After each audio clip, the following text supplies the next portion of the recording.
Assalamu alaikum. How are you, dears? I hope all of my viewers will be up to the mark. So, as you all know that we have done with the endomembrane system, and today we will be talking with the new heading. Okay, and the name of that new heading is mitochondria. As you all know that mitochondria is the organelle which enable you to watch this video, which enables me to make this video. Why? क्योंकि mitochondria ही हमारे sales में energy बनाते हैं, और अगर हम में energy नहीं हो तो क्या मैं इतना कैपेबिलिटी रख पाऊंगा कि मैं वीडियो बना सकूंगा? और क्या आपके पास इतनी अगर बिल्कुल एनर्जी है ही नहीं तो आप ये वीडियो वॉच भी नहीं कर सकोगे। Okay, will be discussing about mitochondria. Before going ahead we must know the another names of mitochondria. Okay, चलो, माइटोकॉन्ड्रिया को हम लोग एक और नाम से भी जानते हैं, जिसको हम लोग power house of the cell भी कहते हैं। Why it is called power house of the cell? You will be getting the answer of this question at the end of your video, at the end of this topic of mitochondria. Okay, mitochondria is also called ATP mill in cell. What we call it? ATP mill in cell. ATP mill in cell इसको क्यों कहते हैं? क्योंकि mitochondria का function क्या है? Energy बनाना। Energy mitochondria किस form में बनाता है? एटीपी के फॉर्म में बनाता है। इसी वजह से माइटोकॉन्ड्रिया को एटीपी मिल इन सेल भी कहते हैं। ऑलराइट, चलो, इसका जो फोर्थ नेम है storage batteries. Mitochondria is also called storage batteries. Again the same question, why it is called storage batteries? Okay, इसको storage batteries इस वजह से कहते हैं क्योंकि ये मसल सेल्स में कैल्शियम को स्टोर करता है। जब वो आपके मसल सेल्स को रिक्वायर हो तो वो प्रोवाइड कर देता है। Owing to that we call it storage batteries. And the last, not the least, we also call it cell furnace. Furnace का चलो फर्नेस का जो अगर मैं लफ्ज उर्दू में बताऊं, फर्नेस का मतलब है भट्टी, जहां पे हम लोग ब्रिक्स बनाते हैं। ओके, ईंट बनाते हैं, तो वहां पे हीट होता है या नहीं? तो इसी तरह सेल के अंदर हीट से माइटोकॉन्ड्रिया क्या बनाता है?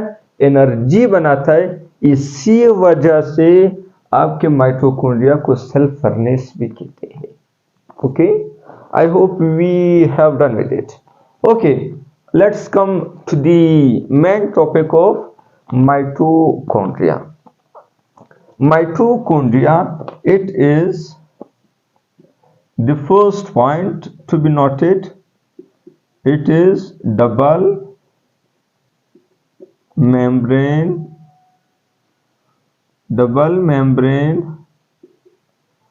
bounded organelle।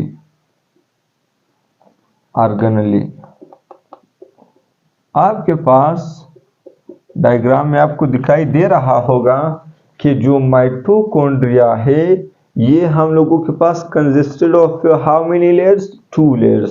This is called the outer layer and this is called the inner layer. So mitochondria कितने लेयर्स पर मुश्तमिल है?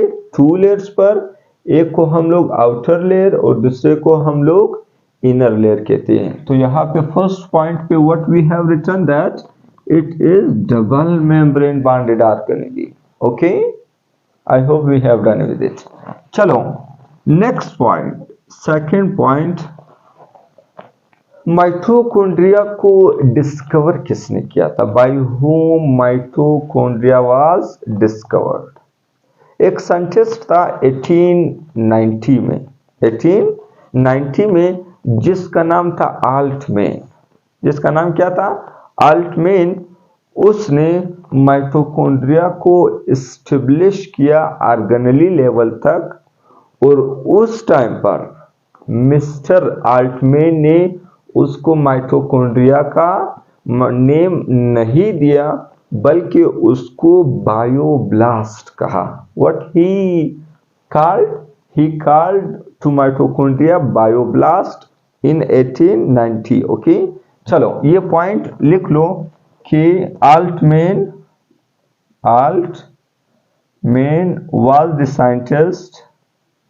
was the scientist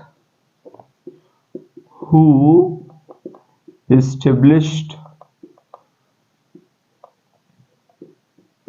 established mitochondria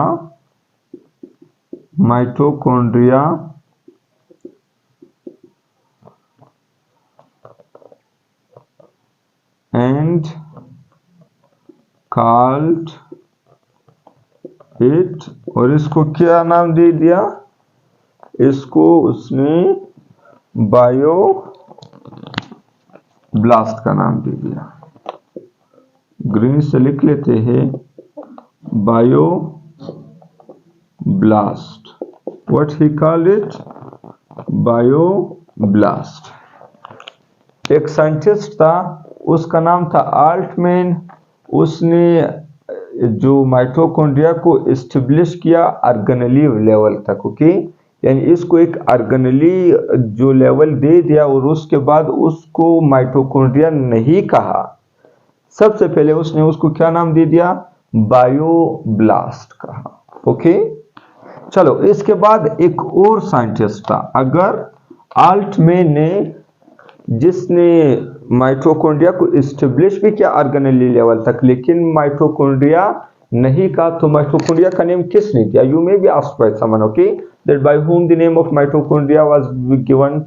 So you must be answering that another scientist in 1898, एक और scientist था 1898 में, जिसका नाम था C Benda. What was his name? C Benda was his name. तो उसने 1898 में बायोब्लास्ट को एक और नाम दिया, जिसको हम लोग माइटोकॉन्ड्रिया कहते हैं। So next point, C Benda was the scientist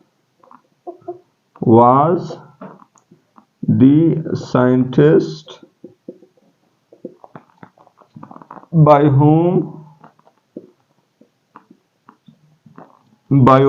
bioblast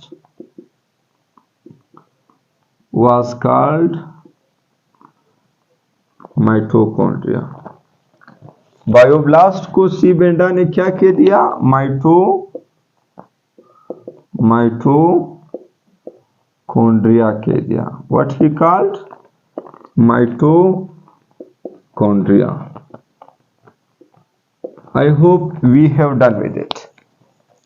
चलो लास्ट, जो not last means the fourth point, mitochondria जो है ना, ये combination of two Greek words. ये पॉइंट तो समझ में आया होगा कि एक साइंटिस्ट था जिसका नाम सी बेंडा था, उसने बायोब्लास्ट को सिंपल क्या नाम दे दिया, माइटोकॉन्ड्रिया नाम दे दिया।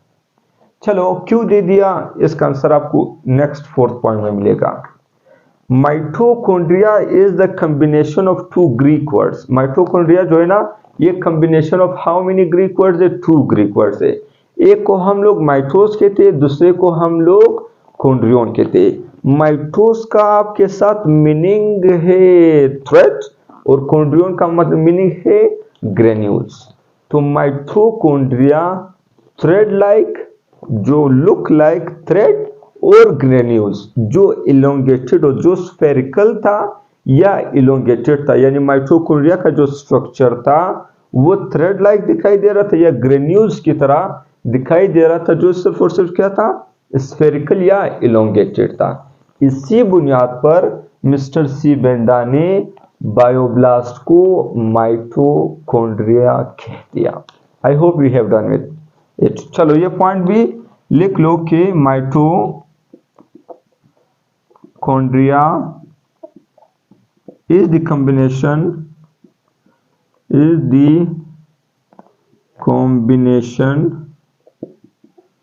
of two Greek words. ये सवाल में आ सकता है कि, और मेरे टेस्ट में भी आ सकता है। जब मैं आप लोगों के पास cell structure and function wind up करवाऊंगा, मैं कोशिश करूंगा कि एमसीक्यूज टेस्ट बना लूं ताकि आप लोग पेपर में फिर इजी फील कर सको। ये आ सकता है कि mitochondria is the combination of two Greek words. What are those Greek words? कौन कौन से ग्रीक वर्ड्स है? टू ग्रीक वर्ड्स एक को हम लोग माइटोज कहते हैं, माइटोज, और दूसरे को हम लोग कॉन्ड्रियन कहते हैं। What we call it? Chondrion. What is the meaning of mitos? Mitos means thread, धागे की तरह, और कॉन्ड्रियन मीन्स ग्रेन्यूल्स। ग्रेन्यूल्स तो देखिए ना, ग्रेन्युलर जो छोटे छोटे दानेदार स्ट्रक्चर जिसको हम लोग कहते हैं। आजकल नमक भी ग्रेन्यूल्स के फॉर्म में हम लोगों को मिल रहा है किसी किसी जगहों पे। तो कॉन्ड्रियन का क्या मतलब है? ग्रेन्यूल्स। माइटोकॉन्ड्रिया किस तरह लुक करता था, किस तरह दिखता था? थ्रेड लाइक तो या ग्रेन्यूल की तरह दिखता था, जो कि आपके पास थ्रेड या ग्रेन्यूल की तरह दिखता था, जो इलोंगेटेड था या स्फेरिकल था। Okay, this is, let's come to the fifth point, size of mitochondria. आपके पास माइटोकॉन्ड्रिया का साइज क्या है? Size, diameter of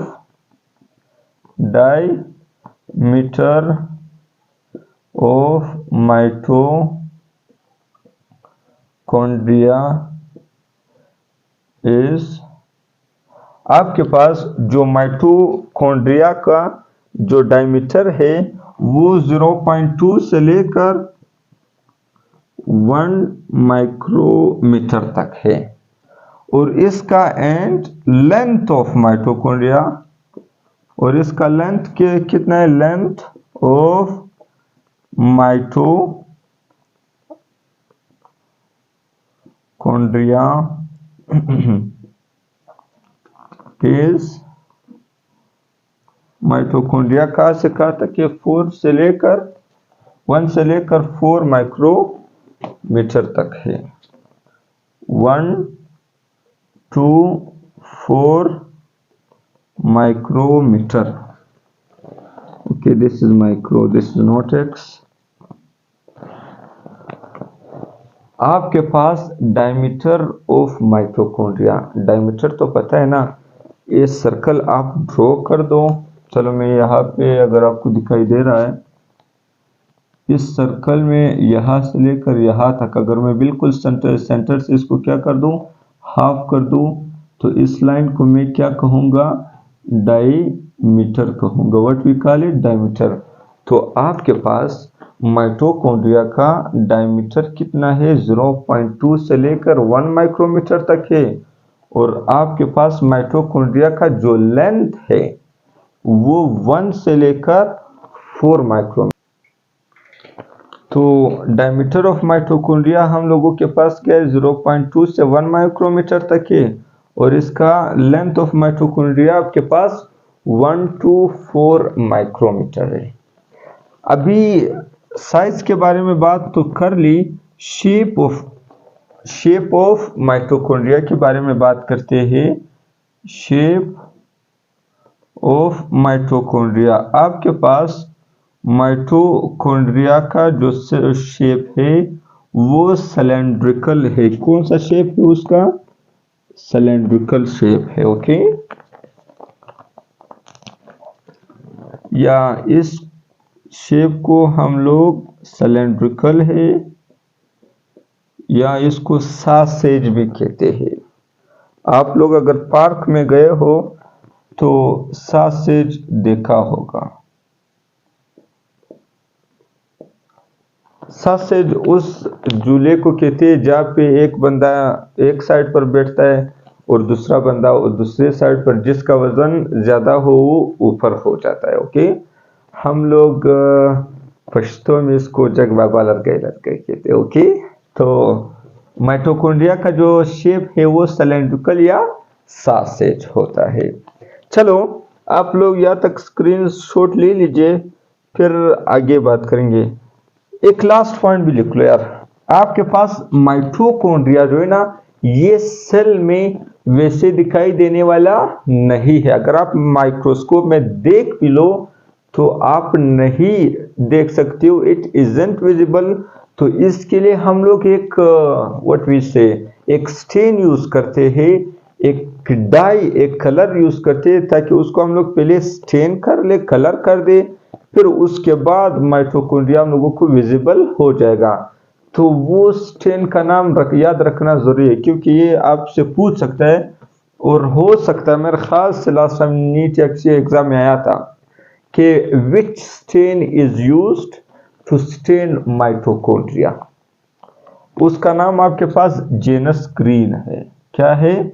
genus green आपके पास वो स्टेन है जो सिर्फ और सिर्फ किसको स्टेन करता है? जो सिर्फ और सिर्फ माइटोकॉन्ड्रिया को स्टेन करता है। Janus green is the stain which helps to stain the mitochondria. Alright, I hope यहाँ तक कोई इशू नहीं होगा। आप स्क्रीनशॉट ले लीजिए, फिर एक और हेडिंग की तरफ चलते हैं जिसको हम लोग कॉन्ड्रियोम कहते हैं। ओके, चलो, I hope you have taken the screenshot. चलो,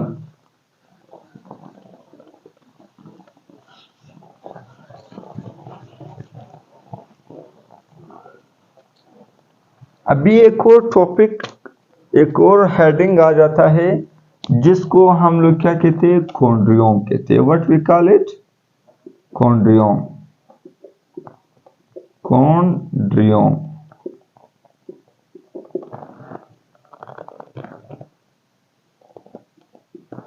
अभी ये सवाल आपसे कुछ लोग पूछ सकते हैं कि नंबर ऑफ माइटोकॉन्ड्रिया एक सेल में कितने होते हैं? नंबर ऑफ माइटोकॉन्ड्रिया एक सेल में वेरी करते हैं। क्या करते हैं? वेरी करते, यानी फिक्स जो अमाउंट है वो मालूम नहीं है। क्यों मालूम नहीं है? क्योंकि माइटोकॉन्ड्रिया का काम है एटीपी का फॉर्मेशन करना। तो अगर किसी सेल में एटीपी की जरूरत, एनर्जी की जरूरत ज्यादा हो, तो वहां पे माइटोकॉन्ड्रिया का जो अमाउंट है लार्ज होगा, और अगर किसी सेल में माइटोकॉन्ड्रिया का जरूरत नहीं हो तो वहां पे उसका अमाउंट कम होगा। तो इसी वजह से आपके बुक में एक लिखा है कि number of mitochondria depends on physiological state of the cell. जितना आपके सेल को एनर्जी चाहिए उतने नंबर ऑफ माइटोकॉन्ड्रिया उस सेल में होंगे। अगर कोई बंदा एक्सरसाइज करता है तो उसके मसल्स में उसको एनर्जी ज्यादा चाहिए, तो उसके मसल्स के सेल में नंबर ऑफ माइटोकॉन्ड्रिया ज्यादा होंगे। और मेरे तरह इंसान फिलहाल तो कोई एक्सरसाइज कुछ नहीं करता, तो मेरे मसल सेल में माइटोकॉन्ड्रिया का नंबर कम होगा as compare to the man who is exercising. Okay, चलो, अभी कॉन्ड्रियोम। कॉन्ड्रियोम किसको कहते हैं? Number of mitochondria in one cell. एक सेल में जितने भी माइटोकॉन्ड्रिया है, इन सब माइटोकॉन्ड्रिया को कलेक्टिवली हम लोग क्या कहते हैं? कॉन्ड्रियोम कहते हैं। What we call it? Chondriome. Okay, write it. all the mitochondria, all the mitochondria, जितने भी हम लोगों के पास माइटोकॉन्ड्रिया है, कहाँ पे? इन अ सेल, एक सेल में कलेक्टिवली कॉल्ड, इसको हम लोग मजमई तौर पर कलेक्टिवली फॉर्म में क्या कहते हैं? कॉन्ड्रियोम कहते हैं। What we call it? Chondriome कहते हैं। चलो एक और हेडिंग आ जाता है जो कि कंफ्यूजिंग नहीं है, लेकिन लोग इसको कंफ्यूजिंग बनाते हैं। माइटोप्लास्ट किसको कहते हैं? माइटोप्लास्ट। एक और हेडिंग आ जाता है कि सर ये माइटोप्लास्ट फिर किस बला का नाम है?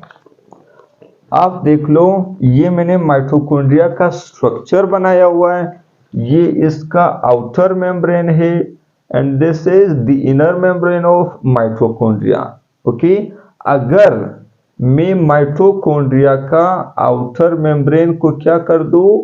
डिमिनिश कर दूं, खत्म कर दूं, मतलब मैं माइटोकॉन्ड्रिया से उसका आउटर लेयर निकाल दूं, तो तब हम लोग, आप लोग इसको माइटोकॉन्ड्रिया नहीं कहोगे, बल्कि उसका नाम चेंज हो जाएगा। क्या हो जाएगा? माइटोप्लास्ट हो जाएगा। बहुत आसान है। Mitochondria without its outer membrane is called mitoplast. चलो नोट कर लो कि mitochondria without outer membrane is called, इसको हम लोग क्या कहते हैं? माइटोप्लास्ट कहते हैं। What we call it? Mitoplast. अभी आपके पास माइटोप्लास्ट क्या होता है? माइटोकॉन्ड्रिया से अगर उसका आउटर मेम्ब्रेन को फिनिश कर दो, खत्म कर दो, निकाल दो, तो फिर उसको आप लोग माइटोप्लास्ट कहते हो। एक और स्ट्रक्चर, एक और हेडिंग आता है जिसको हम लोग क्रिस्टे कहते हैं। What we call it? Cristae. चलो थर्ड हेडिंग, आपके पास माइटोकॉन्ड्रिया के कितने लेयर्स पर कंसिस्ट है? The answer is 2। तो आपके पास one is outer membrane and another one is inner membrane. Mitochondria का जो इनर मेम्ब्रेन है वो इनफोल्ड हुआ है। क्या हुआ है? ये कुछ इनफोल्डिंग स्ट्रक्चर्स बनाए हुए हैं जिसको हम लोग क्या कहते हैं? जिसको हम लोग क्रिस्टे कहते हैं। What we call it? We call it cristae. So the inner membrane of mitochondria infolded. ये क्या हुए? इनफोल्ड हुए और एक स्ट्रक्चर बनाया है जिसको हम लोग क्या कहते हैं? क्रिस्टे कहते हैं। तो ये भी लिख लेके, दी इनर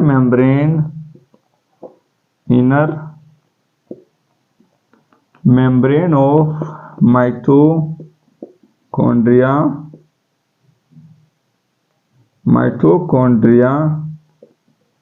इनफोल्डेड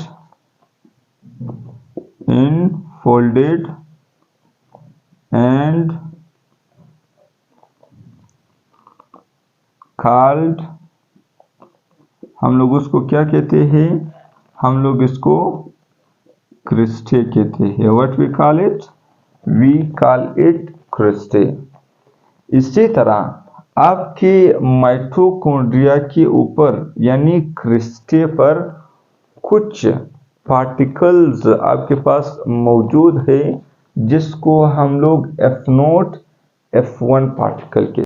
तो डियर्स, अगर हम लोग इस F0 या F0 F1 पार्टिकल को इलेक्ट्रॉन माइक्रोस्कोप में जूम करके देखें, ओके, मैग्नीफाई करके देखें, तो आपको इस तरह स्ट्रक्चर मिलेगा। इस डंडे लाइक स्ट्रक्चर को हम लोग स्टार कहते हैं और यहाँ पे इसको हम लोग क्या कहते हैं? F1 कहते हैं। ये और ये आपके पास कौन सा वाला एरिया है? हेड है। इसका क्या है? हेड है। और नीचे जो है ना, ये आपके पास बेस है। What is it? बेस। और इसको F0 कहते हैं। तो इसी वजह से इसको F1 F0 पार्टिकल कहते हैं। आपके पास F1 के यानी हेड वाले पार्ट में कुछ एंजाइम होता है। क्या होता है? एंजाइम्स होते हैं। उस एंजाइम का नाम है ATP सिंथेटेज। क्या नाम है? ATP synthetase. तो एंजाइम के नाम से ही आपको पता चल रहा है कि यार यहाँ पे एटीपी का फॉर्मेशन होगा। तो यहाँ पे क्या होगा? ADP, adenosine diphosphate plus inorganic phosphate, ये दोनों आपस में यहाँ पे आएंगे और एटीपी सिंथेटेज एंजाइम की मदद से क्या फॉर्मेशन करेगा?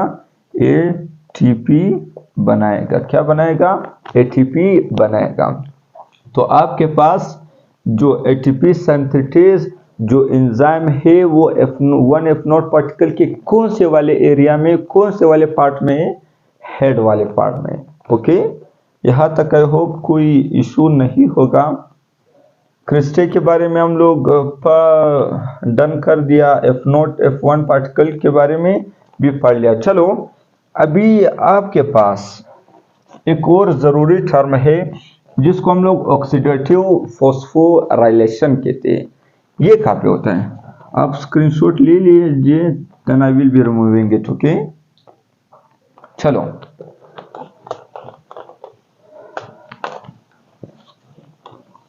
एक और टर्म है जिसको हम लोग ऑक्सीडेटिव फॉस्फोराइलेशन कहते हैं। ऑक्सीडेटिव फॉस्फोराइलेशन, ये जो ये फॉस्फोराइलेशन भी होता है, ऑक्सीडेटिव फॉस्फोराइलेशन भी होता है। तो इन दोनों के दरमियान आप फर्क please you must differentiate these two terms. एक आपके पास क्या है? ऑक्सीडेटिव फॉस्फोराइलेशन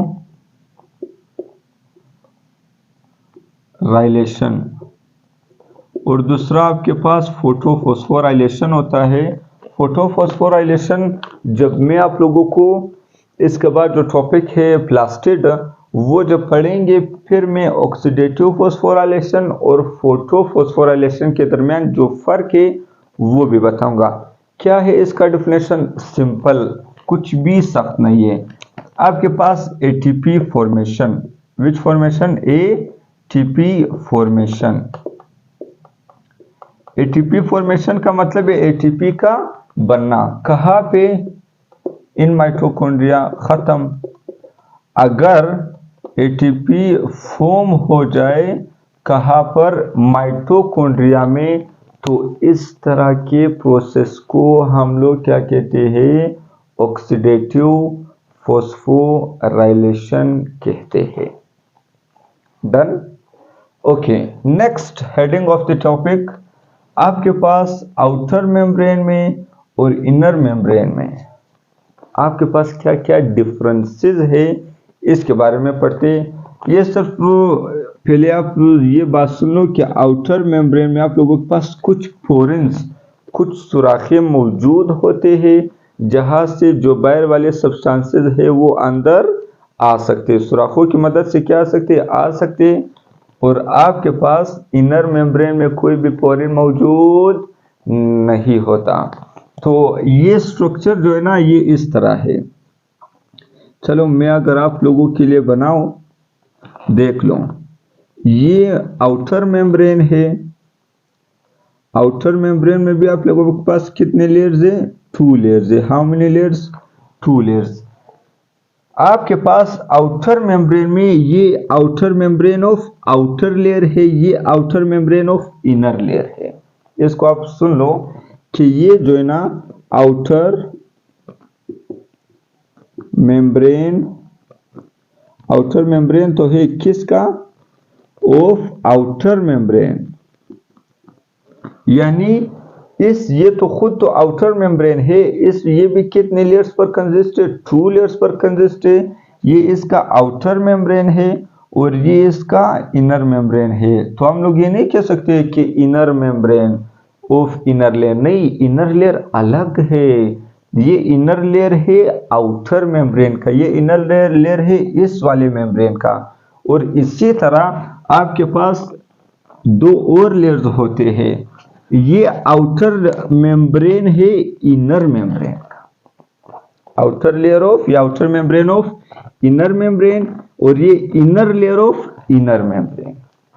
ये मोर परमिएबल लेस परमिएबल है, ये मोर परमिएबल है, यानी इसके अंदर चीजें आ सकती है, परमिएबल है ज्यादा, और यहाँ पे कोई ज्यादा चीजें नहीं आ सकती। यहाँ पे देखो पोरेंस सुराख मौजूद है, लेकिन यहाँ पे पोरेंस नहीं है। आउटर मेम्ब्रेन में आपके पास इनफोल्डिंग्स, जिसको हम लोग क्रिस्टे कहते हैं, ये प्रेजेंट नहीं है। डायग्राम में आपको दिखाई दे रहा है कि कहीं आप मैंने इनफोल्डिंग्स बनाई हुई है, so the answer is no. तो आउटर मेम्ब्रेन में इनफोल्डिंग्स मौजूद नहीं है और इनर मेम्ब्रेन में इनफोल्डिंग्स मौजूद है। तो चलो ये कुछ डिफरेंसेस आप लोग लिख लीजिए।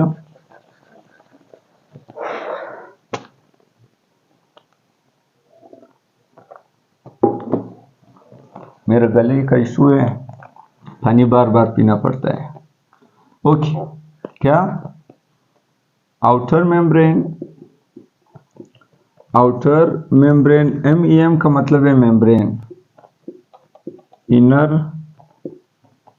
मेम्ब्रेन। आउटर मेम्ब्रेन में क्या क्या चीजें मौजूद है? पोरेंस प्रेजेंट, प्लस एंटी का मतलब है प्रेजेंट, और इनर मेम्ब्रेन में पोरेंस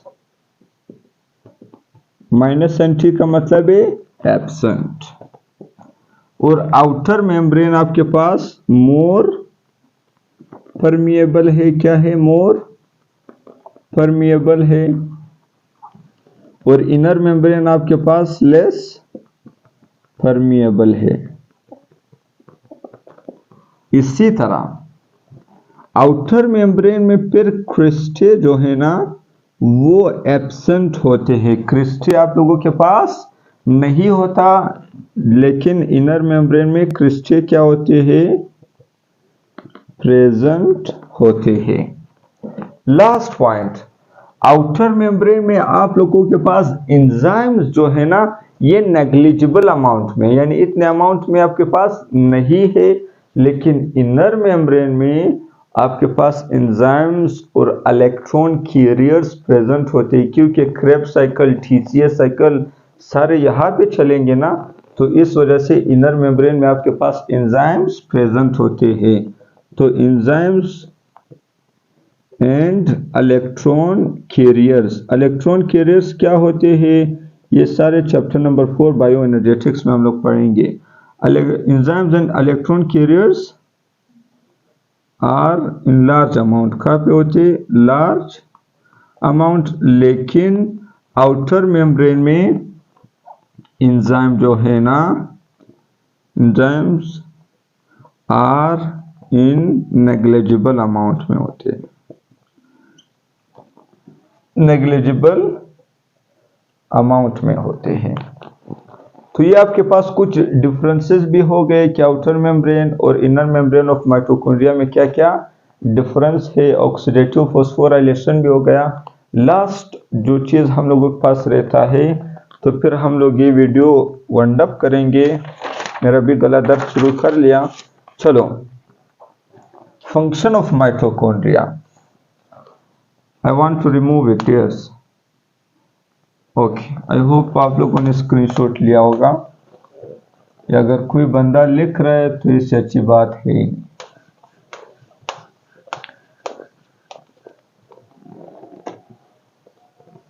माइटोकॉन्ड्रिया का फंक्शन क्या है?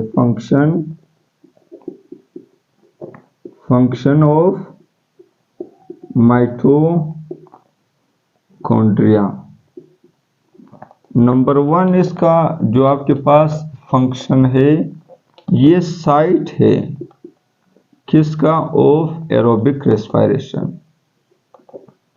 आपके पास जो एरोबिक रेस्पिरेशन होता है, एरोबिक रेस्पिरेशन का क्या मतलब है? यानी वो रेस्पिरेशन, वो ब्रेकडाउन ऑफ फूड। रेस्पिरेशन का मतलब है breakdown of food. Chapter number 4 में डिटेल से पढ़ोगे। रेस्पिरेशन के 2 टाइप से, एरोबिक, एनारोबिक। ओके, एनारोबिक भी कुछ लोग कहते हैं। एरोबिक रेस्पिरेशन उस रेस्पिरेशन को कहते हैं जो प्रेजेंस ऑफ ऑक्सीजन में हो जाए, यानी जब आपके पास ऑक्सीजन की प्रेजेंस में कोई रिस्पायरेशन हो जाए तो इस तरह के रिस्पायरेशन को एरोबिक रिस्पायरेशन कहते हो। और इसका साइट का मतलब ये कहाँ पे होता है, ये आपके पास माइटोकॉन्ड्रिया में होता है। और इसके साथ साथ आपके पास जो माइटोकॉन्ड्रिया है ये मसल कंस्ट्रक्शन में हेल्प करता है। मसल कंस्ट्रक्शन में क्यों हेल्प नहीं करेगा, इसी वजह से तो इसको स्टोरेज बैटरीज कहते हैं। मैंने स्टार्टिंग ऑफ वीडियोस में आपको बता दिया कि माइटोकॉन्ड्रिया के पास आपके पास कैल्शियम स्टोर होता है, जब मसल्स को ज़रूरत हो तो फिर वो उसको प्रोवाइड कर देता है। तो इसी तरह आपके पास माइटोकॉन्ड्रिया क्या करता है, मसल कंस्ट्रक्शन में भी हेल्प करता है और ये एटीपी फॉर्मेशन में भी हेल्प करता है। हेल्प इन एटीपी फॉर्मेशन, आपके पास आपके बॉडी में जितने भी एटीपी फॉर्म होते हैं वो कौन बनाता है, माइटोकॉन्ड्रिया बनाता है। एटीपी का अगर आपको फुल फॉर्म नहीं पता है, adenosine triphosphate, chapter number 2 biological molecules में आपके पास आखिरी टॉपिक्स में ये सब कुछ एटीपी क्या होता है सारे डिटेल में है। तो आई होप हम लोगों ने आज का जो हमारा टॉपिक माइटोकॉन्ड्रिया है बिल्कुल वाइंड अप कर लिया, कोई भी इशू आप लोगों को नहीं होगी। ओके सॉरी, लास्ट पॉइंट, आपके पास मैट्रिक्स ऑफ माइटोकॉन्ड्रिया में क्या क्या होता है। मैट्रिक्स ऑफ माइटोकॉन्ड्रिया में वीडियो वाइंड अप करने वाला था, लेकिन matrix of mitochondria, outer membrane, inner membrane, इस सारे एरिया को आप लोग क्या कहते हो, मैंने लिखा है इसको हम लोग मैट्रिक्स कहते हैं। मैट्रिक्स में आपके पास 70S राइबोसोम, डबल स्ट्रैंडेड आपके पास सर्कुलर डीएनए, और आपके पास राइबोसोम भी हो गया, डीएनए भी हो गया, ये सारे कहाँ पे प्रेजेंट होते हैं, ये सारे आपके मैट्रिक्स में, और कुछ एंजाइम्स भी मैट्रिक्स में मौजूद होते हैं। यानी इससे मुराद ये है कि अगर आपके पास डीएनए भी है, राइबोसोम भी है, एंजाइम्स भी है, तो माइटोकॉन्ड्रिया को हम लोग एक और नाम भी देते हैं जिसको हम लोग सेमी ऑटोनोमस ऑर्गेनेली कहते हैं। सेमी ऑटोनोमस ऑर्गेनेली का मतलब है कि ये अपने आप को खुद डिवाइड करता है। और इसका एक और नाम भी याद आ गया, इसको सेल विद इन सेल भी कहते हैं। क्या कहते हैं, ये नाम लिख लो। मैट्रिक्स ऑफ माइटोकॉन्ड्रिया में क्या होता है, आरएनए होता है, RNA plus DNA plus ribosome, 70S ribosome, plus आपके पास एंजाइम्स होंगे। आपके पास माइटोकॉन्ड्रिया को क्या क्या मैंने अभी नाम बता दिए कि माइटोकॉन्ड्रिया इज आल्सो कॉल्ड, मैं आप लिखूंगा, इसको मैं मिटाना चाहता हूं। चलो, माइटोकॉन्ड्रिया को सेल विद इन सेल भी कहते हैं। क्या कहते हैं, सेल विद इन सेल, यानी ये पूरा सेल की तरह काम कर रहा है। अगर माइटोकॉन्ड्रिया चाहे ये अपने आप को क्या कर सकेगा, रिप्लिकेट कर सकेगा अपने आप को। ये जो है ना नंबर ऑफ माइटोकॉन्ड्रिया जो है ना ये खुद अपने आप के बढ़ा सकता है। किस प्रोसेस से, यानी अपना रिप्लिकेशन वो खुद कर सकता है एक प्रोसेस से जिसको हम लोग फिजन कहते हैं। क्या कहते हैं, फिजन कहते। फिजन क्या होता है, आपके पास बैक्टीरिया जो है ना वो भी बाइनरी फिजन से अपने आप को रेप्लिकेट करवाता है। ये चैप्टर नंबर 6 आपके प्रोकैरियोट्स में मिल जाएगा। लेकिन इतना याद रखो, फिजन वो प्रोसेस है जिसमें आपके पास डीएनए अपना कॉपी क्या बनाता है, और उसके बाद ये जो कॉपी है ये प्लाज्मा मेम्ब्रेन के साथ क्या हो जाता है, अटैच हो जाता है। फिर उसी प्लाज्मा मेम्ब्रेन के अंदर वो अपना सेल वॉल बनाना शुरू करता है। फिर सेल वॉल वो ज्वाइन अप अंदर की तरह इनफोल्डिंग हो जाता है, इससे दो सेल बन जाता है। तो इसी बुनियाद पर माइटोकॉन्ड्रिया भी इसी तरह अपने आप को क्या करता है, रेप्लिकेट करता है। ये भी फंक्शन में लिख लो कि mitochondria replicate itself by the process of fission. Okay, cell within cell, क्योंकि सेल अपने आप को रेप्लिकेट करता है तो माइटोकॉन्ड्रिया भी अपने आप को रेप्लिकेट करता है, इसी वजह से इसको सेल विद इन सेल भी कहा जाता है। तो आई होप अभी कोई पॉइंट नहीं रह रहा होगा। So I hope we have done with it. Till that, Allah Hafiz, will be meeting you with you people in next video.